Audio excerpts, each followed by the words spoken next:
House acknowledging a quid pro quo with Ukraine.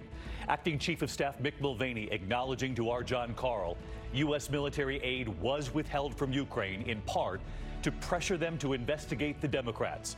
Mulvaney saying, get over it. This kind of thing happens all the time. And just before we came on the air tonight, Mulvaney this evening trying to walk back the comments. And late today, the other headline, the cabinet member now resigning. Also breaking tonight, President Trump celebrating what the U.S. is calling a ceasefire involving Turkey. A week and a half after President Trump talked with Turkey's president, announcing he was pulling U.S. troops out and that Turkey would be moving in, the president now calling this a great day for civilization. And tonight, Turkey is not calling this a ceasefire. The deadly nor'easter, 500,000 without power tonight, winds gusting up to 90 miles per hour. And the new system we're now watching. The massive teacher strike in Chicago tonight. The White House revealing the G7 summit will be held at the president's own Gulf resort. The crash involving an Oscar-winning actress. Her SUV struck at an intersection, flipping onto its side. We do have news on her condition. The off-duty sheriff's investigator appearing to pull a gun on a teenager because of loud music. And tonight here, the tributes for Congressman Elijah Cummings, the civil rights leader remembered for his tireless work for justice and equality, and what his wife has now revealed. This is ABC World News Tonight with David Muir. Good evening, and it's great to have you with us here on a Thursday night. We have a lot to get to, and we begin with the eye-opening comments made at the White House today. Acting Chief of Staff Mick Mulvaney acknowledging a quid pro quo with Ukraine, acknowledging U.S. military aid was withheld from Ukraine in part to pressure them to investigate the Democrats, saying, get over it. This type of thing happens all the time. That's not what the president has been saying for weeks now, that there was no quid pro quo. And tonight, just before we came on the air, Mulvaney releasing a statement trying to walk back what he said today. ABC's chief White House correspondent Jonathan Karl asked the question that led to it all, and he leads us off. At the White House today, the president's acting chief of staff admitted something the White House has long denied, that the president cut off military aid to Ukraine in part to pressure them to investigate Democrats. Did he also mention to me in the past the corruption related to the DNC server? Absolutely. No question about that. I asked him to clarify. So the demand for an investigation into the Democrats was part of the reason that he ordered to withhold funding to Ukraine. The look back to what happened in 2016 investigation of Democrats was part of the thing that he was worried about in corruption with that nation. And withholding the funding. Yeah, which ultimately then flowed. But to be clear, what you just described is a quid pro quo. It is funding will not flow unless the investigation into the Democratic server happens as well. We do that all the time with foreign policy. And I have news for everybody. Get over it. There's going to be political influence in foreign policy. It contradicts what the president has been saying for weeks. There was no quid pro quo at all. And it seemed to blindside his allies on Capitol Hill. Mick Mulvaney said that aid to Ukraine was frozen in part to pressure Ukraine to investigate the Democrats. Do you still think there's nothing to see here? What did he say? He said that he admitted that military aid to Ukraine was frozen in part to put pressure on Ukraine to investigate Democrats. So Mick Mulvaney just said what you said? Yes. Okay, I don't know. I'd like to know what that means. Democrats have been investigating whether there was a quid pro quo. Things have just gone from very, very bad to much, much worse. Today, another key witness testified behind closed doors. Gordon Sondland is U.S. ambassador to the EU and a central figure in the president's Ukraine policy. According to written testimony obtained by ABC News, he told lawmakers President Trump directed that matters related to Ukraine go through his personal lawyer, Rudy Giuliani. Sondland said he and his fellow U.S. diplomats were disappointed, but ultimately decided to do as President Trump directed and talk to Mr. Giuliani. Ambassador Sondland said Giuliani told him if the Ukrainians wanted a meeting with the president, they would have to issue a statement promising to investigate the DNC and Burisma, the company that paid Hunter Biden to serve on its board. My understanding, Sondland told the committee, was that the president directed Mr. Giuliani's participation, that Mr. Giuliani was expressing the concerns of the president. In a previously released text message, the top U.S. official in Ukraine raised concerns with Sondland, writing, quote, I think it's crazy to withhold security assistance for help with a political campaign. Sondland said when he got that text, he called the president. I asked the president, what do you want from Ukraine? The president responded, nothing. There is no quid pro quo. The president repeated, no quid pro quo multiple times. This was a very short call, and I recall the president was in a bad mood. Sondland then relayed that message back to the top U.S. diplomat in Ukraine, texting, I believe you are incorrect about President Trump's intentions. The president has been crystal clear, no quid pro quos of any kind. Let's get to Jon Karl. He's live at the White House tonight. And John, Acting Chief of Staff Mick Mulvaney acknowledging to you there that U.S. military aid was withheld from Ukraine in part to pressure Ukraine to investigate the Democrats. It made immediate headlines everywhere, as you're well aware. But just minutes ago tonight, in fact, right before we came on the air, Mulvaney trying to walk that back now? Mulvaney has put out a statement, David, that accuses, quote, the media of misconstruing what he said. Mulvaney is now saying there was absolutely no quid pro quo between Ukrainian military aid and any investigation into the 2016 election. But, David, that is not what he said in that briefing. In fact, when I followed up and asked him directly if he was saying it was a quid pro quo, not only did he not deny it, he said, as you heard, we do that all the time with foreign policy. Now, Mulvaney's statement came out after a statement from the president's legal team was released, distancing itself from what he said. The legal team said, quote, the president's legal counsel was not involved in Acting Chief of Staff Mick Mulvaney's press briefing. David? Much more on this to come. John, thank you. Meantime, the resignation making news tonight. Late today, President Trump confirming that Energy Secretary Rick Perry will resign. The resignation by Perry, who has been described by colleagues as one of the, quote, three amigos on U.S. policy in Ukraine, comes amid questions about his role in the White House effort to pressure Ukraine into launching an investigation into the president's political opponents. He has not been accused of any wrongdoing. The president says Perry will leave at the end of the year. The other major story playing out today involves Turkey, and tonight President Trump celebrating what the U.S. is calling a ceasefire, saying this is a great day for civilization. It was a week and a half ago President Trump talked with Turkey's president, then President Trump suddenly announcing he was pulling out U.S. troops from a key part of Syria.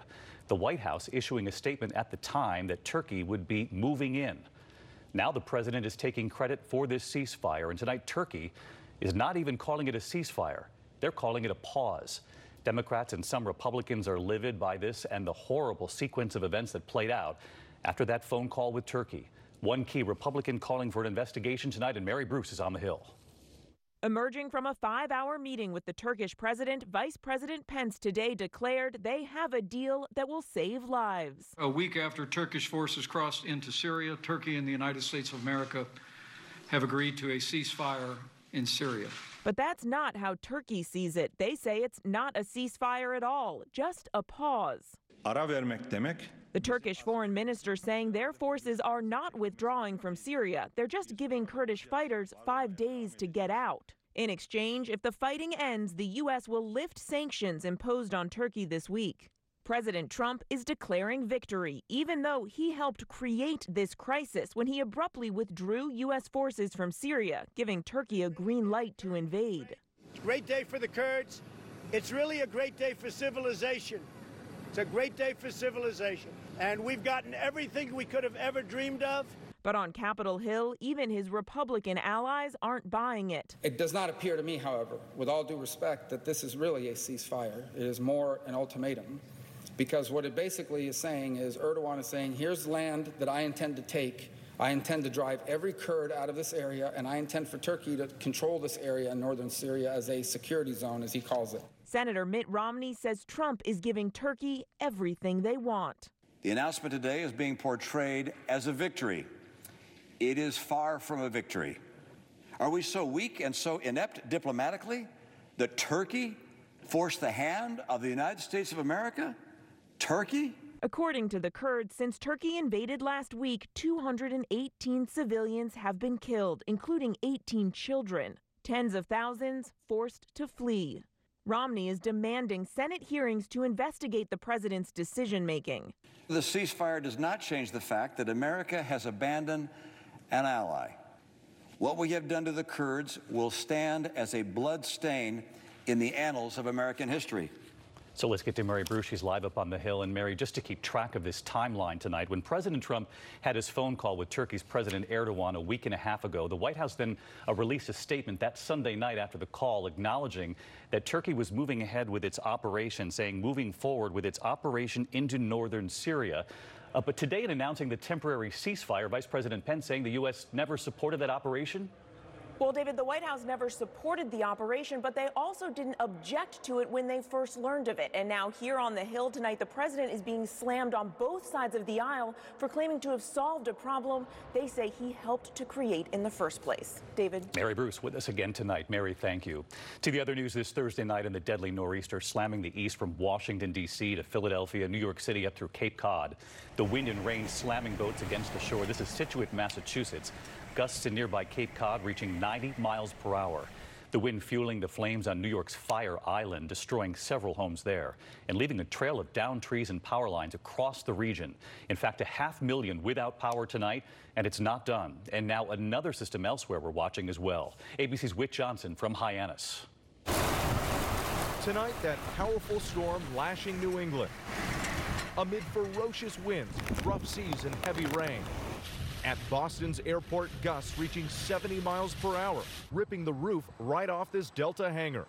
On Cape Cod, trees crashing onto power lines, sending sparks flying. More than 500,000 customers losing power in the storm zone.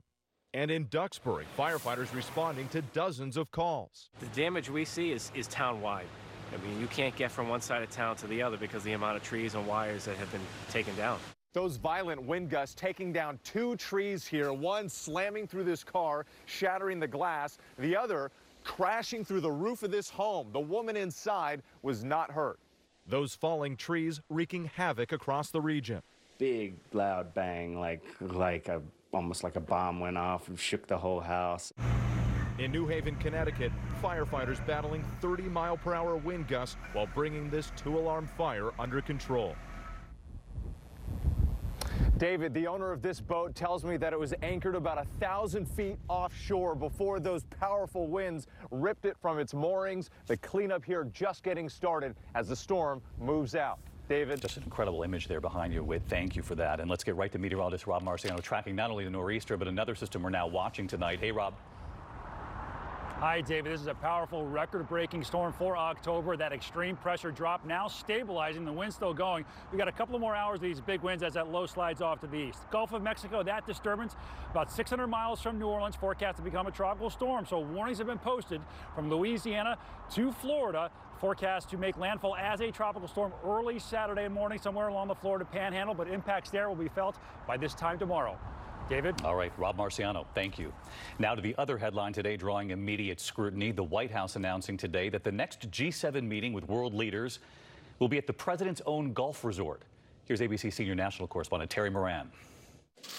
It was a major announcement and a major promotion for the president's brand straight from the White House podium. White House Chief of Staff Mick Mulvaney revealing that next year's G7 summit will be at the Trump National Doral, the president's resort near Miami, meaning world leaders, their staff, and security will all be paying the Trump family when they check out. It's not the only place. It's the best place. Mulvaney said staffers started with a list of a dozen or so potential summit sites from Hawaii to Michigan to Florida, and that it was Trump himself who proposed the Doral. We sat around one night, we were back in the dining room, and I'm going over it with a couple of our Vance team. We had the list, and he goes, "What about Doral?" And I was like, that's not the craziest idea.